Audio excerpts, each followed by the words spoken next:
प्रभुं प्राणनाथं विभुं विश्वनाथं जगन्नाथनाथं सदानन्दभाजम्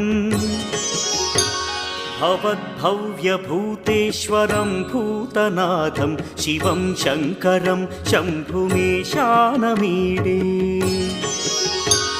गळेरुण्डमालं तनौ सर्पजालं महाकालकालं गणेशाधिपालम्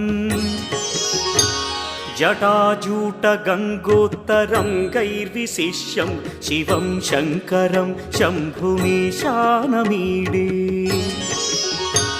मुदामाकरं मण्डनं मण्डयन्तं महामण्डलं भस्मभूषाधरन्तम् अनादिं ह्यपारं महामोहमारं शिवं शङ्करं